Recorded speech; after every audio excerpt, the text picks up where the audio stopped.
coming into this game, obviously we knew this was a team that was probably one of the best teams that offensively in the country. They share the ball.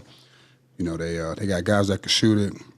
And I thought, for the first half, obviously some of the guys got in a little foul trouble. They didn't play. I thought we did a good job in the first half of just battling. Then I think the second half, a lot of self-inflicted turnovers allowed them to get out in transition and make threes. And that's the one thing that we talked about, trying to defend the three-point line a little bit better and making them be a two-point team. And, they started becoming a two-point team and a three-point team.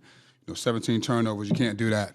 Not against this team. Not against this team. But, we again, a lot of it the second half, I thought, we were responsible for a lot of the scoring as far as just not being able to take care of the ball and them getting out. And again, they share the basketball. So I mean, they found their guys and they got going, and that was the difference in the game. They made threes in the second half. Where in the first half I think they had 2 or 3 that kept the game close. But in the second half, I believe they were 8 for 8. That's just tough to overcome. And so that's you can't do that, not against any good team, but especially against this team right here. Questions?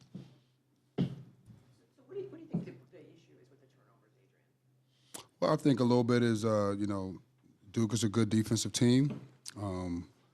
I thought we tried to force some of the stuff. I thought some of the times our spacing wasn't where it needed to be. I thought the first half our spacing was a little bit better. The second half, especially when you get down, you start trying and forcing things a little bit, just trying to make some things happen. I thought our spacing wasn't good.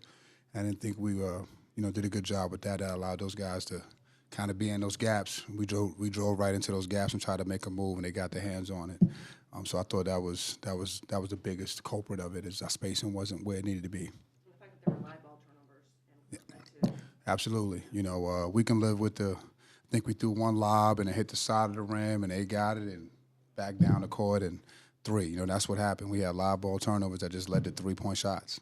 And they missed some shots that they normally make again. But second half they were 8 for 8 from 3. So they scored 51 points in the second half. So that's not good. How much of the problem was just a matter of poise? I think it was spacing. I thought we want to get up and down. All right, they want to get up and down. I just think ours was spacing. I thought we had, we had when we had good spacing, I thought we got good shots and good results, and it allowed us to get back and set up our defense. When you don't, with this team, I mean, they literally play 5 guards. Filipowski's a guard. So he can rebound and push it. Mitchell, they can get the ball out they can get the ball out and go. That's typically kind of what we do. We just we couldn't stop them today. So, but again, I think it was a lot with space, and I thought our poise was for the most part okay. A couple of times we made a couple of turnovers that you're just trying to make something happen when you get down. Do you think the lack of spacing stemmed from not hitting the 3 ball or something else? No, I think some of it had to do with, again, when we seen that was really when they started making their run. All right, so we were trying to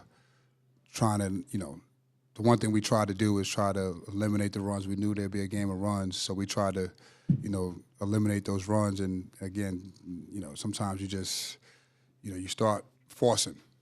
Start pushing, and instead of, playing the game, don't play the score. And I thought we started playing the score a little bit when the lead got a little bit up. I thought we played the score a little bit and we rushed some stuff. Judah obviously seen a lot of different coverages this year. Duke mixed stuff up with Flip tonight, played some zone. Anything in the second half they did in particular that maybe gave you guys a little bit more trouble? Or was it some of these game situation things you're referring to, playing the scoreboard or spacing? I think it was just turnovers. I mean, to be honest with you, it was turnovers. And I thought they did a good job of, again, once they out and running, they making threes in the half court. I thought they had some patience. They got the ball inside.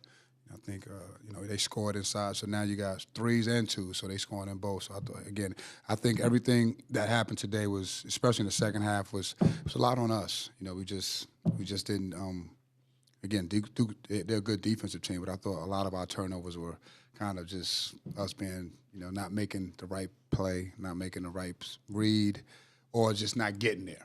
Some of the reads, right read, it just didn't get there. Unfortunate bounce, they go back down. So. Looking at the 4 losses that you've had now, and also looking at this next week, you have a whole week off for your next game. What do you got to do to close that gap between where you're at and the teams like Tennessee, Virginia, and Duke? We just got to continually get better. Again, when we've had these games, these have been the games that we've battled pretty much well into the second half, and then it's kind of gotten away from us. I think, we still, in those games, most of those games, it comes down to turnovers. And I think we got to do a better job of taking care of the ball when we get into those games, not turning the ball over. So, and that happens when you play a little bit faster and you have multiple guys handling the ball, but 17 is still too many. We didn't have those early on in the season, and in those games, those are the types of statistics that stick out in particular when you play against those teams. You can't turn the ball over like that, especially live ball turnovers. Coach, what did you see out of Malik Brown today? He had a career high in points. He's just, again, he's getting better each week, each game. I thought he battled down there. He just, he's kind of just starting to understand how good he can be. I think our team is starting to understand how we can use him. He can do a lot of things for us. So we just got to, surround him and help him, pick him up. I think, our team is still growing. Each game, each week, this team is still growing. So again, I'm excited about where we're going. I really am. Again, this is obviously a loss that, it's all losses are tough, but we just got to move forward and continue to get better. Coach, Chris fell on multiple occasions, pretty noticeably frustrated. How do you kind of talk with him to obviously he was kind of in a funk today? So what do you kind of talk with him to kind of get him out of that? Just relax. I think he's putting a lot of pressure on himself to try to, be perfect, so to speak. You're gonna make mistakes, and I think you just got to relax and keep your head into the game. You can't, as a player, you cannot take your head out of the game yourself. You just got to keep playing, and that's what I was just talking to him about. You just got to relax and keep playing. Time for one more. A minute ago, you said this team is still growing. In what way? I think, again, you start to see, these different just the games are different. You're starting to see different guys step up here and there, and I think as a coach, when you start to see guys step up, now you know what you got. Now it's just trying to get them all together and step up at the same time. So I think this team is still growing. Again, I think all the mistakes that happened today are fixable things. Fixable things. It wasn't about, our shooting. It was about us taking care of the basketball. I think when we take care of the basketball, your shooting is better. And we didn't do that, especially in the second half. So those are things that I know that we can address and get better at. Thank you.